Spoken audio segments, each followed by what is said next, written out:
விஜய் சாரை பார்க்க போறோம், எங்க குறைகள்லாம் சொல்ல போறோம். விவசாயத்தை அழிச்சு விமான நிலையம் எங்களுக்கு கண்டிப்பா வேணாம். நாங்க படிக்கிறதுக்குலாம் சத்தியமா முடியாது, வாய்ப்பே கிடையாது. விஜய் சார் வர்றதால எங்க ஊர் மக்கள் எல்லாருக்குமே ஒரு சந்தோஷம். ஏன்னா இந்த நியூஸ் தெரியாம இருந்தவங்க நிறைய பேருக்கு இந்த நியூஸ் தெரிய ஆரம்பிக்கும். எங்களுக்கு விமான நிலையம் வராம தடுப்பாங்க, அதனால ஒரு நம்பிக்கையே சாரை நம்பி நாங்க போறோம். தற்போது நாம் இருக்கக்கூடிய இந்த கிராமம் என்பது ஏகனாபுரம் கிராமம். இங்கிருந்துதான் விஜய் அவர்கள் இந்த ஒரு தனியார் மண்டபத்தில் இங்கிருக்கக்கூடிய போராட்டத்தில் ஈடுபடக்கூடிய கிராம மக்களை சந்திக்க இருக்கிறார். அதற்கு தான் புறப்பட்டு இந்த வேனில் சென்று கொண்டிருக்கிறார்கள். இவர்கள் எல்லாமே இந்த ஏகனாபுரம் கிராமத்தை சேர்ந்த பொதுமக்கள் தான். இவர்கள் சுமார் ஒரு 10 வேன்களில் இவர்கள் புறப்பட்டுக் கொண்டிருக்கிறார்கள். அவர்களைத்தான் நாம் நேரடியாக களத்தில் வந்து பார்த்துக் கொண்டிருக்கிறோம். இங்க இருக்கக்கூடிய கிராம மக்கள் முக்கிய பிரதானமாக அவர்கள் சொல்லுவது, இங்க இருக்கக்கூடிய பசுமையான இந்த கிராமத்தை அழித்து விட வேண்டாம். விமான நிலையம், பசுமை விமான நிலையம் என்ற பெயரில் எங்களுடைய கிராமத்தை அழித்து ஒரு பெரிய கட்டுமானம் கொண்டு வரும் பட்சத்தில் எங்களுடைய விவசாயம் பாதிக்கப்படும், எங்கள் வாழ்வாதாரம் பாதிக்கப்படும், எங்களுடைய அனைத்துமே அழிந்துவிடும் என கூறுகிறார்கள். இப்படிப்பட்ட இந்த இயற்கை வளம் மிஞ்சக்கூடிய இந்த பகுதியில் இருக்கக்கூடிய அந்த பகுதி மக்கள்கிட்ட கேட்கலாம், நீங்களா எங்க கிளம்பி போறீங்க, இப்ப யாருக்கிட்ட உங்க கோரிக்கையை சொல்ல போறீங்க, அது கொஞ்சம் விவரமா சொல்லுங்க. நாங்க வந்து ஏகனாபுரத்துல இருந்து கிளம்புறோம், விஜய் சாரை பார்க்க போறோம், எங்க குறைகள்லாம் சொல்ல போறோம்.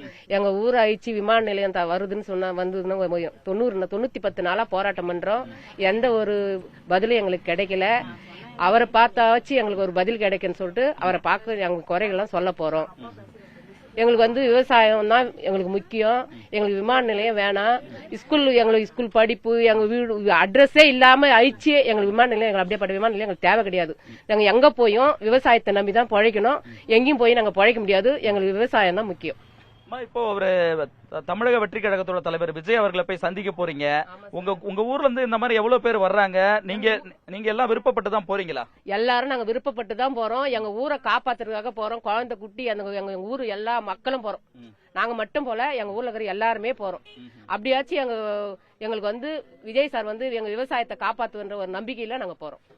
உங்க வீட்டோட வருமானம் என்னமா? விவசாயம் தான் வருமானமா, இல்ல வேற ஏதாவது வேலை பாக்குறாங்களா வீட்டுல இருக்கவங்க? எங்க வீட்டுல வந்து விவசாயம் தான் சார், வேற எந்த வேலையும் பாக்கல. நாங்க விவசாயத்தை நம்பி தான் நாங்க பழைக்கிறோம். ஆமா சார். என் பேர் காவேரி.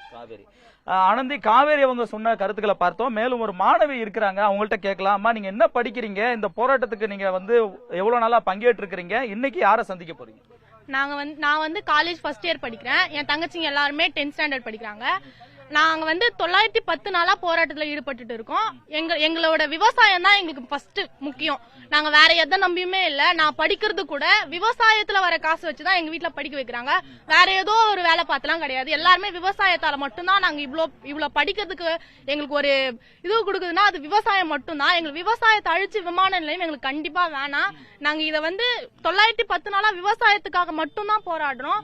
எங்களோட படிப்பும் பாதிக்கும். எங்களுக்கு அட்ரஸே இல்லாம, ஊரு பேர் தெரியாம வேற ஏதோ ஒரு இடத்துல போயிட்டு நாங்க செட்டில் ஆகி நாங்க படிக்கிறதுக்குலாம் சத்தியமா முடியாது, வாய்ப்பே கிடையாது. நாங்க எப்போ விவசாயத்தை நம்பி ஒரு இடத்துல இறங்கணுமோ இன்னி வரைக்குமே விவசாயம் எங்களை காப்பாத்தின்னு தான் இருக்குது. நாங்க படிக்கிறோம், நல்லாதான் இருக்கிறோம்.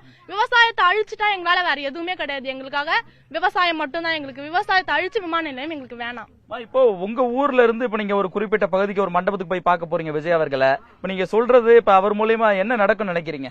எங்களுக்காக ஒரு கருத்து வந்து அவர்கிட்ட சொல்லும் போது இத்தனை நாள் யாருக்கும் தெரியாம இருந்திருக்கலாம், கொஞ்சம் பேருக்கு தெரிஞ்சிருக்கலாம், கொஞ்சம் பேருக்கு தெரியாம இருந்திருக்கலாம். விஜய் சார் வர்றதால எங்க ஊர் மக்கள் எல்லாருக்குமே ஒரு சந்தோஷம். ஏன்னா இந்த நியூஸ் தெரியாம இருந்தவங்க நிறைய பேருக்கு இந்த நியூஸ் தெரிய ஆரம்பிக்கும். இதனால யாரால என்ன ஹெல்ப் பண்ண முடியுமோ எல்லாரும் ஹெல்ப் பண்ணுவாங்க. எங்களுக்கு விமான நிலையம் வராம தடுப்பாங்க, அதனால ஒரு நம்பிக்கையே சாரை நம்பி நாங்க போறோம். மனிஷா. இப்போ பள்ளி மாணவிகள், இதே போல இப்ப நம்மள்ட்ட பேசின மனிஷா, அவங்க வந்து காலேஜ் படிக்கிறாங்க. இப்படி இந்த கிராமத்தில் இருக்கக்கூடிய சிறுவர்கள் முதல் பெரியவர்களுடைய விஜய் அவர்களை சந்திக்கிறதுக்காக புறப்பட்டு சென்று கொண்டிருக்காங்க. இப்பொழுது நாம் பார்க்கக்கூடிய ஒரு வேன் மட்டும் இல்லாம அடுத்தடுத்து தொடர்ந்து வேன்கள்ல இங்க இருக்கக்கூடிய ஊர் பொதுமக்கள் பங்கேற்று வந்துகிட்டு இருக்கிறாங்க. மொத்தமா இங்க 13 கிராமத்தில் இருக்கக்கூடிய 5000க்கும் மேற்பட்ட ஏக்கர் நிலத்தை வந்து அரசு கையகப்படுத்தி மத்திய மாநில அரசுகள் சேர்ந்து பசுமை விமான நிலையம் அமைக்க இருக்கிறது. இப்படிப்பட்ட விமான நிலையம் வேண்டாம் என்பதை வலியுறுத்தி தான் அவர்கள் 900 நாட்களுக்கு மேலாக இந்த போராட்டத்தில் ஈடுபட்டு வந்தாங்க. இப்படிப்பட்ட நிலையில பல்வேறு அரசியல் கட்சியினரும் நேரடியா இந்த களத்துக்கு வந்து இவருக்கு ஆதரவா அவங்க எல்லாமே வந்து ஆதரவு தெரிவிச்சு இந்த பொதுமக்களோட போராட்டத்துக்கு அவங்க எல்லாமே ஒரு உறுதுணையா இருந்தாங்க. இப்படிப்பட்ட சூழல்ல தான் தமிழக வெற்றி கழகத்தோட தலைவர் இன்றைய தினம் இந்த பரந்தூருக்கு வருகை தருகிறார். தனியார் மண்டபத்தில் இங்கு போராட்டத்தில் ஈடுபட்டுக் கொண்டிருக்கக்கூடிய 13 கிராம மக்களையும் சந்திக்க இருக்கிறார்.